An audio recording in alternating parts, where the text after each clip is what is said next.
Good evening, everybody. Hello. How lovely to see you this evening. Let me just turn this music down.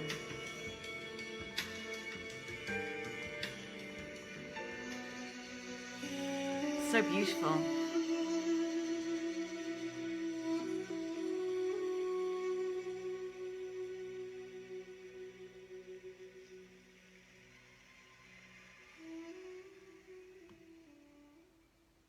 Such beautiful, beautiful music, right? I love it so much. I really can't tell you how much I love that music. Just listen to that rather than listen to me read. I think it would be much more interesting. Okay, everybody, welcome. My name is Joanna Godwin Seidl. I am the director and producer of Vienna Theatre Project. And for those of you who are with us for the first time, whether you're listening in now or whether you listen in later, during the pandemic, a colleague, Saman Gerard, and I decided to read 1001 Arabian Nights. So that is what we were doing. Welcome. It's lovely to see you. We are now on the 106th, and I'm going to be reading the 106th and the 107th night. So enjoy. Scheherazade said, "It hath reached me, O auspicious king, that when they brought him the news of his wife having borne him a boy child, Zau al-Makan rejoiced with great joy and cried, 'Now is my back strengthened, for that I have been blessed with a son whose name is Kamakan.' And he spake to the Wazir Dandan, saying, 'I am minded to leave this morning and order collections of the Quran for my brother and command alms deeds on his account.' Quoth the Wazir, 'Thy design is good.' Thereupon he caused tents to be pitched over his brother's tomb. So they raised them and gathered together such of the men at arms as could repeat the Quran, and some began reciting the holy volume, whilst others chanted litanies containing the name of Allah. And thus they did till morning. Then Zau al-Makan went up to the grave of his brother Shakan and poured forth copious tears and improvised these couplets. They bore him beard, and all who followed wept. With Moses' shrieks what day o'erhead shook tall, till reached the grave which fate had made his home, dug in men's souls who one sole God adore. Ne'er had I thought before to see my joy, borne on the bier which heads of bearers bear. Ah no, nor ere they homed thee in the dust, that stars of heaven earth ever covered o'er. Is the tomb dweller hostage of a stead, where light and splendour o'er thy face shall pour? Praise to restore his life her word hath pledged. Cribbed and confined, he shall dispread the more." When Zau al-Makan had made an end of his versifying, he wept and wept, with him all the troops. Then he came to the grave and threw himself upon it wild with woe, and the Wazir repeated the words of the poet, "Fain, leaving life that fleets, thou hast the eternal one. Thou didst as whilom many a doer like thee hath done. Left us this worldly house without reproach or blame. Ah, may the exchange secure thee every benison. Thou wast from hostile onset shield and firm defence, for us to baffle shafts and whistling spears to shun. I see this world is only cheat and vanity, when man naught else must seek but please and truthful one. The Empyrean's Lord allow thee bower of heavenly bliss, and with thy faithful friends the guide show goodly one. I bid thee, last good, e'en with sigh of bitter grief, seeing the west in woe for lack of easting sun. When the Wazir Dandan had finished his reciting, he wept with sore weeping, and the tears rained from his eyes like cushioned pearls. Then came forward one who had been of Sharrkan's boon companion in his cups, and he wept till it ran rills the drops. And he enumerated the dead man's generous qualities, reciting the following pentashes. Where gone is bounty since thy hand is turned to clay, and I in misery lie since thou wast taken away?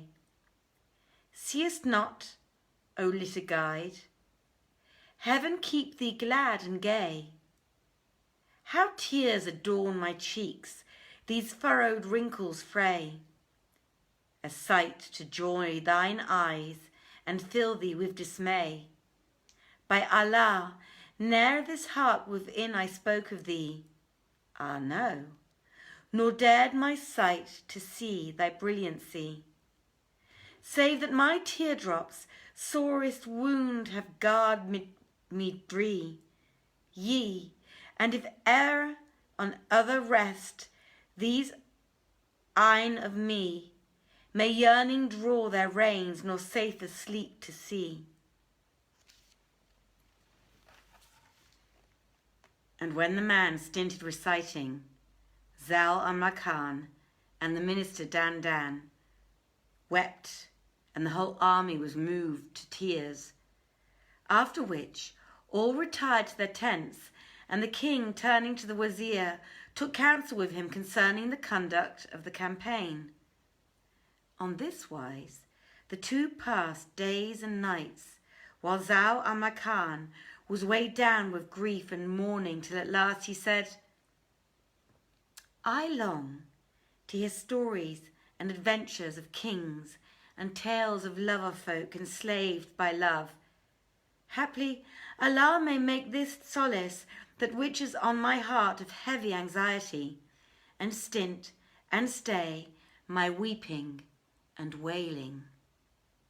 Quoth the wazir, if naught can dispel thy trouble but hearing curious tales of kings and people long gone before, and stories of folk enslaved by love of yore, and so forth, this thing were easy.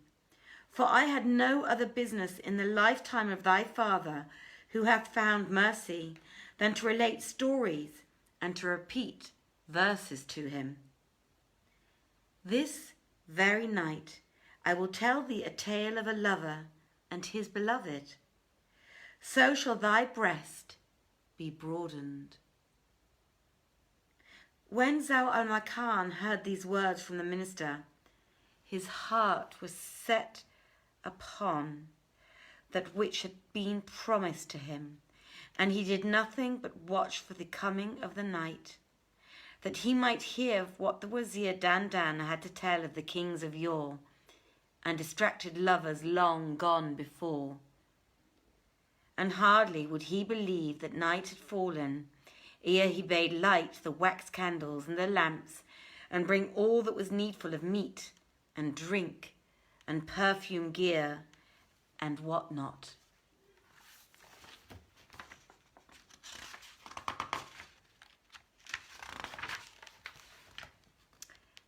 And when all was in presence,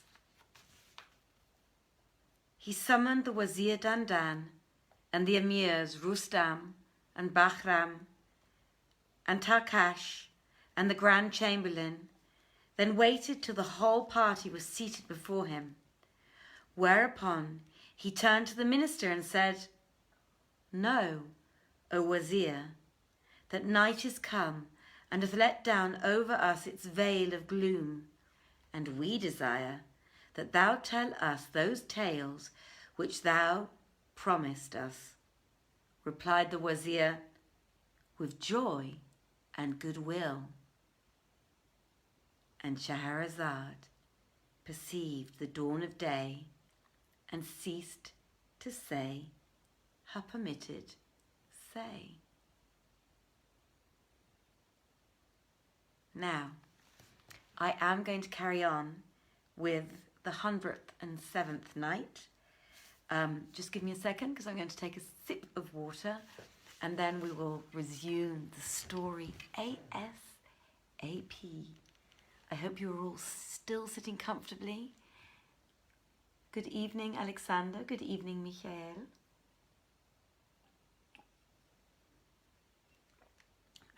That's better. Now I'm feeling a little bit loosened up again in my throat. Now, when it was the 107th night, Shahrazad said, "It has reached me, O auspicious king, that when King Zal al-Makan summoned the Wazir and the Chamberlain and Rustam and Bahram, he turned towards the minister Dandan and said, 'Know, O Wazir, that night is come and hath let down over us its veil of gloom, and we desire that thou tell us those tales which thou promised us.' Replied the Wazir, 'With love and gladness. Know, O auspicious king, that there reached my ears a relation of a lover and a loved one, and one of the discourse between them, and what befell them of things rare and fair, a story such as repelleth care from the heart, and dispelleth sorrow like unto that of the patriarch Jacob. And it is as follows. The tale of Taj al-Muluk and the Princess Dunya, the lover and the loved. Let's get comfortable for this one, right? Hope it's going to be beautiful. There stood in times long gone by, behind the mountains of Ispahan, a city height, the Green City, wherein dwelt a king named Suleiman Shah. Now, he was a man of liberality and beneficence, of justice and of integrity, of generosity and sincerity, to whom travellers repaired from every country, and his name was noised abroad in all regions and cities, and he reigned many a year in high worship and prosperity, save that he owned neither wives nor children. He had a minister who rivaled him in goodness and generosity, and it so happened that one day he sent for him, and when he came into the presence, said to him, "O my Wazir, my heart is heavy, and my patience is past, and my force faileth me, for that I have neither wife nor child. This is not the way of kings who rule over all men, princes and paupers, for they rejoice in leaving behind them children and successors, whereby are doubled their number and their strength. Quoth the Prophet, whom Allah bless and keep, marry ye, increase ye, multiply ye, that I may boast me of your superiority over the nations of the day of resurrection." So, what is thy rede, O Wazir? Advise me of what course and contrivance be advisable. When the Wazir heard these words, the tears sprang from his eyes in streams, and he replied, "Far be it from me, O King of the age, that I debate on that which appertaineth to the compassionate one. Wilt thou have me cast into the fire by the all-powerful king's wrath and ire, by thee a concubine?" Rejoined the king, "Know, O Wazir, that when a sovereign buyeth a female slave, he knoweth neither her rank nor her lineage. Thus he cannot tell if she be of simple origin, that he may abstain from her, or of gentle strain, that he may be intimate in her companionship. So, if he have commerce with her, haply she will conceive by him, and her son be a hypocrite, a man of wrath, and a shedder of blood. Indeed, the like of such woman may be instanced by a salt and marshy soil, which, if one, till for ever it yieldeth, only worthless growth and no endurance showeth. For it may be that her son will be obnoxious to his lord's anger, doing not what he biddeth him, or abstaining from what he forbiddeth him. Wherefore will I never become the cause of this through the purchase of a concubine. And it is my desire that thou demand from me in the marriage the daughter of someone of the king's, whose lineage is known, and whose loveliness hath renown.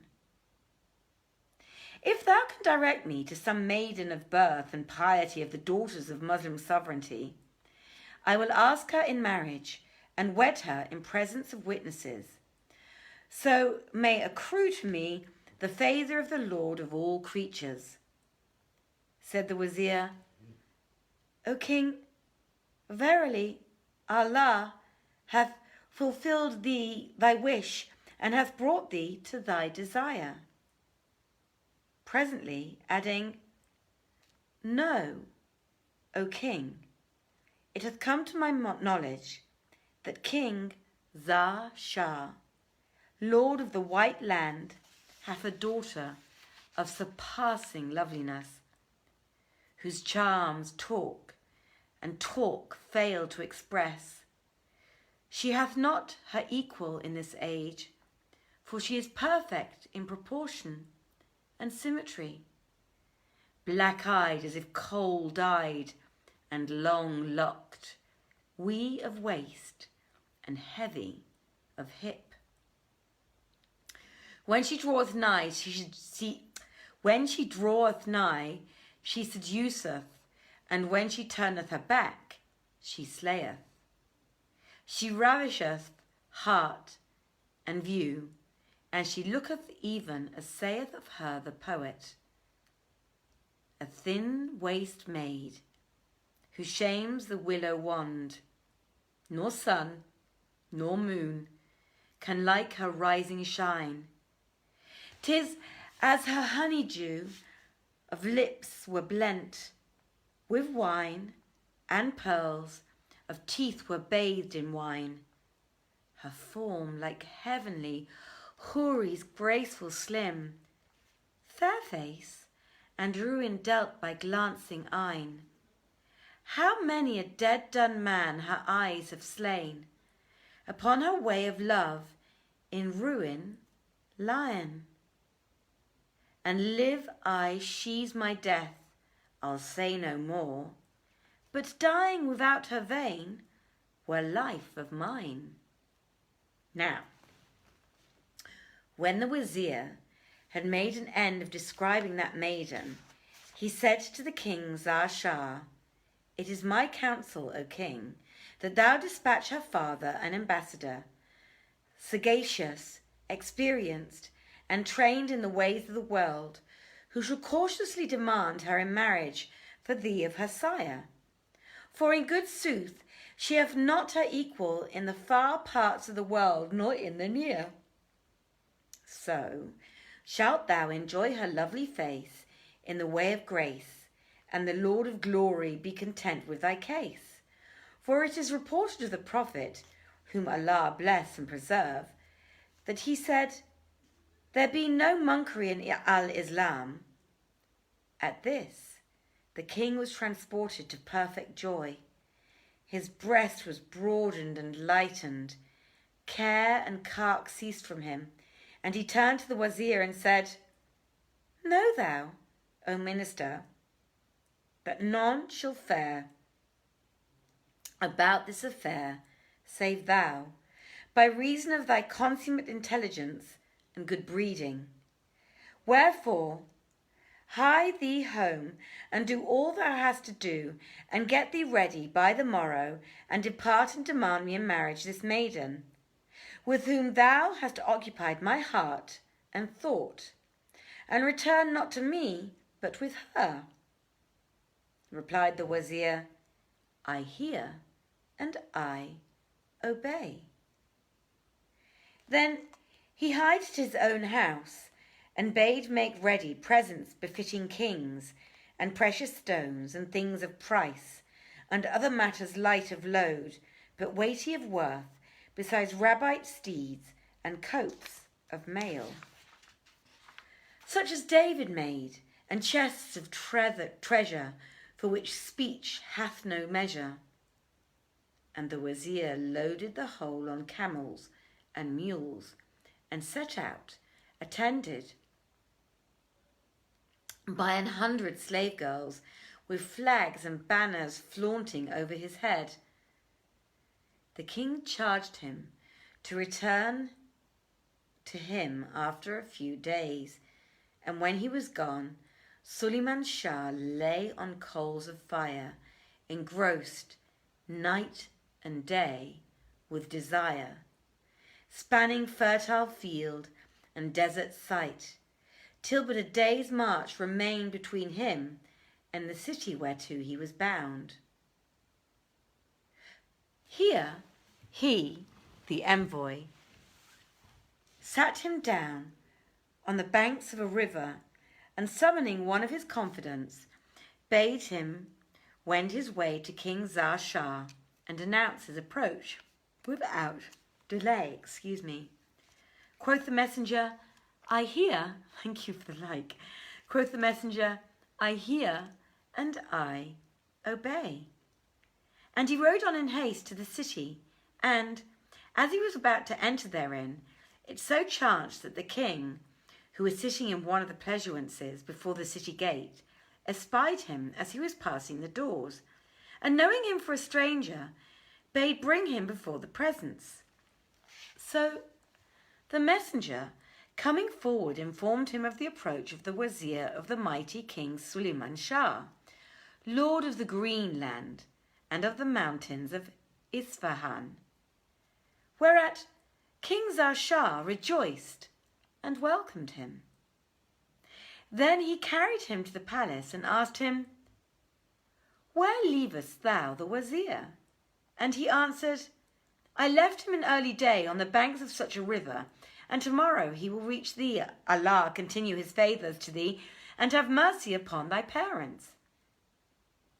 Thereupon King Zahr Shah commanded one of his wazirs to take the better part of the grandees and chamberlains and lieutenants and lords of the land, and go out to meet the ambassador in honour of King Sulayman Shah,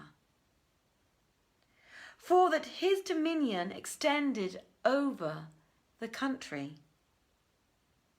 Such was the case with Zahr Shah, but as regards the wazir, he abode in his stead till night was half spent, and then set out for the city. But when morning shone and the sun rose upon hill and down, of a sudden he saw King Zahr Shah's wazir approaching him with his chamberlains and high lords and chief officers of the kingdom, and the two parties joined company at some parasangs distance from the city. Thereat, the wazir made sure of the success of his errand and saluted the escort, which ceased not preceding him till they reached the king's palace and passed in before him through the gate to the 7th vestibule, a place where none might enter on horseback, for it was near to where the king sat.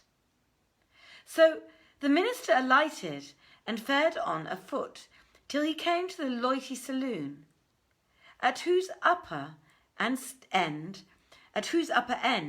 stood a marble couch set with pearls and stones of price, and having 4 legs, 4 elephants' tusks. Upon it was a coverlet of green satin, purfled with red gold. Above it hung a canopy adorned with pearls and gems, whereupon sat King Zar Shah, whilst his officers' state stood in attendance before him. When the wazir went in to him, he composed his mind, and unbinding his tongue, displayed the oratory of wazirs, and saluted the king in the language of eloquence.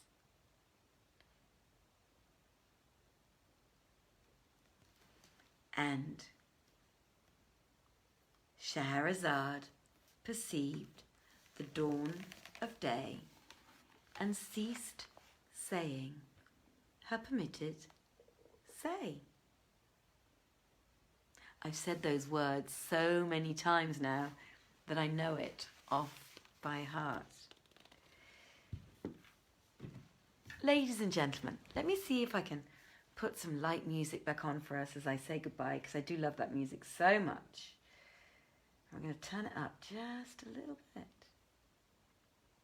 and see where we get with it.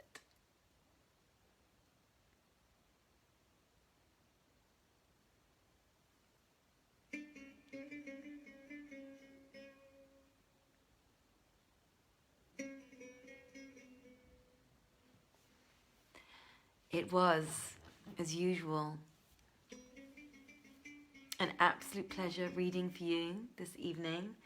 I hope you are all well. It's a Friday night.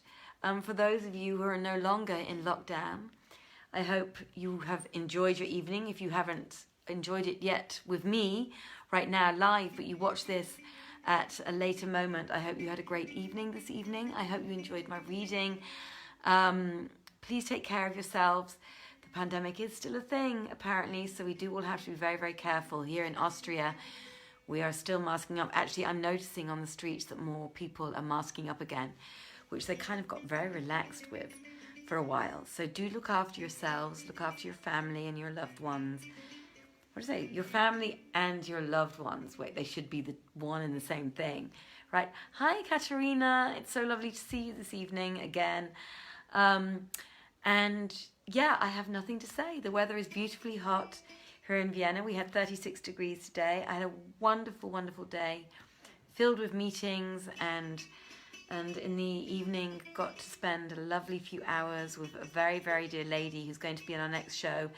And if you are in Vienna, do watch out for news about that next week, because I will be able to announce cast. And I have nothing to say. I have just feeling very peaceful, and hope you are too. Look after yourselves. As I said, many blessings. Have a wonderful day if it's still the beginning of your day. Have a wonderful afternoon, a wonderful evening if you're about to go to bed. Have a beautiful, beautiful, beautiful dream. And we will see each other next week. Hi, Julian. We will see each other next week on Tuesday. So take care of yourself. Blessings and many salams. Good night, everybody. Take care. Bye-bye.